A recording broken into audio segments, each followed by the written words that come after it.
पिछले एपिसोड में आपने देखा कि नरसिंह देव और उसका परिवार भाग्यश्री का रिश्ता लेकर कमलेश के घर आया हुआ है। भानुमति ये चाहती थी कि उसकी बेटी को अभी ये पता न चले कि उसका रिश्ता हो गया है, लेकिन माला देवी उसे सब कुछ बता देती है। और जब भाग्यश्री को ये बात पता चलती है कि उसका भी अब प्रिया की तरह रिश्ता हो चुका है, तो वो बेहद परेशान हो जाती है और रोते हुए कमरे के अंदर चली जाती है। अरे देखो तो कितनी अकड़ है इसमें, राम राम, ये क्या पार पड़वाएगी।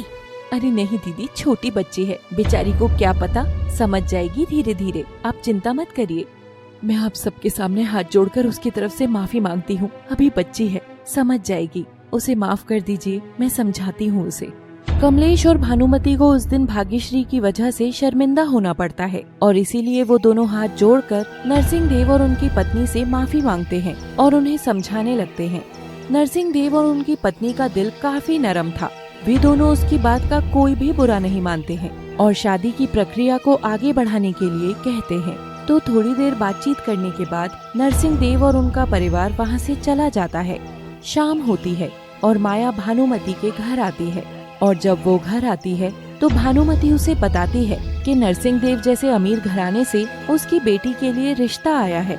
अरे ये तो बहुत अच्छी बात है भानुमति, हमारी दोनों बेटियों के तो भाग्य ही खुल गए, सच में भगवान मेहरबान है बच्चियों पर।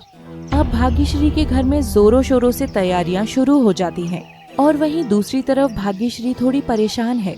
तो दिन बीतते जाते हैं और शादी की तैयारियां चलती रहती हैं। वहीं दूसरी ओर भाग्यश्री की शादी की तारीख भी पक्की हो गई है।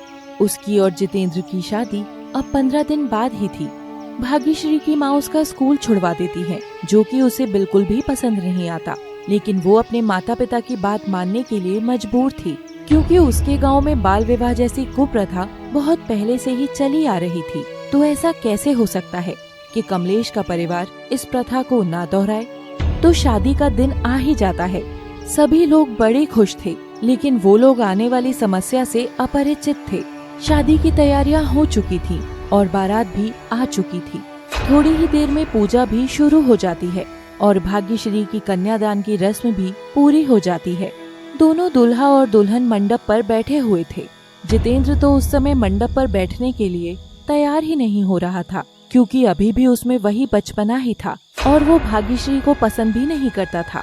वो बार बार भाग्यश्री को देखकर मुंह चिढ़ाए जा रहा था। पहले तो भाग्यश्री कुछ नहीं बोलती है, लेकिन बाद में जब उसे गुस्सा आता है तो वो कहती है, एकदम बंदर जैसे लग रहे हो। हाँ।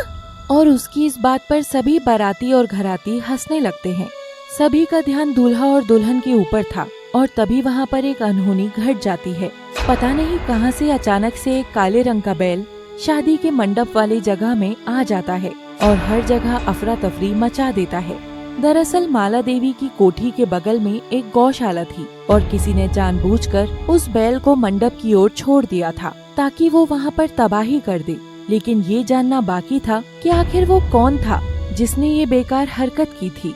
अरे ये तो गौशाला का बैल है, सभी लोग अपने रास्ते से हट जाओ, नहीं तो ये बैल मार देगा सबको। पता नहीं कहाँ से ये बेलगाम बैल यहाँ पर आ गया है। उस समय शादी का माहौल था।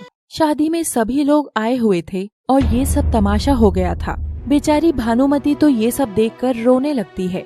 सभी लोग जल्दी से दूसरी जगह पर जाने लगते हैं और दूल्हा और दुल्हन को भी सुरक्षित दूसरे कमरे में ले जाया जाता है।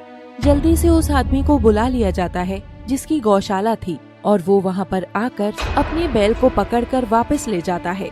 भाग्यवश किसी को भी चोट नहीं आई थी, लेकिन आधे लोग तो शादी से भाग चुके थे। फिर भी शादी को ऐसे ही रोक नहीं सकते थे।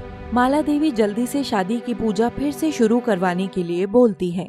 वैसे भी अब थोड़े ही रस्मों रिवाज बाकी रह गए थे और शादी संपन्न होने वाली थी, लेकिन पंडित जी वहाँ से भागे नहीं थे। उस वक्त वो किसी दूसरे कमरे में जाकर छुप गए थे। तो शादी बड़े अच्छे से संपन्न हो जाती है और सब कुछ सही रहता है। उस समय कमलेश और भानुमति काफी भावुक हो जाते हैं, लेकिन वो अपनी बेटी की विदाई के समय ज्यादा रोते नहीं हैं, ताकि उनकी बेटी को बुरा न लगे। चिंता मत करो भानुमति, आपको तो खुश होना चाहिए कि आपकी बेटी इतने अच्छे घर में ब्याह होकर जा रही है। हाँ, थोड़ी परेशानी हुई, लेकिन देखो शादी हो गई है। शादी में प्रिया और उसके ससुराल वालों को भी बुलाया गया था, लेकिन प्रिया थोड़ी उदास सी दिख रही थी। ऐसा लग रहा था कि शादी करने के बाद उसकी जिंदगी कठिन हो गई है। पता नहीं क्यों उस दिन प्रिया की सासू माँ थोड़ी गुस्से में लग रही थी और हर बात पर मुंह बना रही थी। दूसरी ओर वहीं बेचारी माया बार बार उसकी सासू माँ को खुश करने का प्रयास कर रही थी। वो कभी उसे पानी देती और कभी खाने के लिए पूछती रहती। देखकर तो यही लग रहा था कि उसकी सासू माँ कोई अच्छी औरत नहीं है। और अब देखना ये था कि शादी के बाद भाग्यश्री का जीवन कैसा होने वाला है। तो भाग्यश्री विदा होकर अपने ससुराल चली जाती है। ससुराल में 2-4 दिन तो ठीक रहता है, लेकिन इसके बाद उसके जीवन में परेशानियों का आगमन शुरू हो जाता है। अगर उस घर में भाग्यश्री को कोई परेशान करने वाला था तो वो थी सिर्फ मंजुलिका और उसकी बेटी प्रियतारा। दरअसल मंजुलिका ना ही माला देवी के बेटे जितेंद्र को पसंद करती थी और ना ही भाग्यश्री को। तो अब उसका खेल घर में शुरू हो जाता है और वो भाग्यश्री को परेशान करना शुरू कर देती है।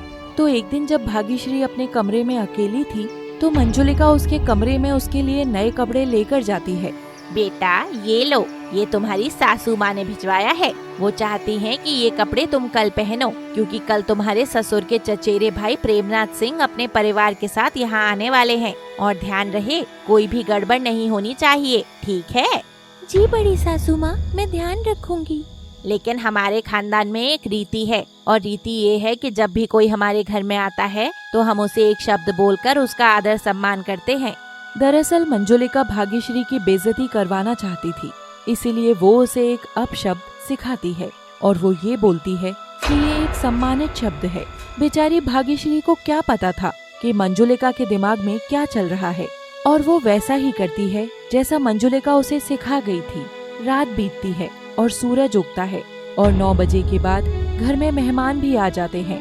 प्रेमनाथ सिंह अपने 2 बच्चे और अपनी बड़ी बहन कल्पना और उसके पति अजय के साथ आया था।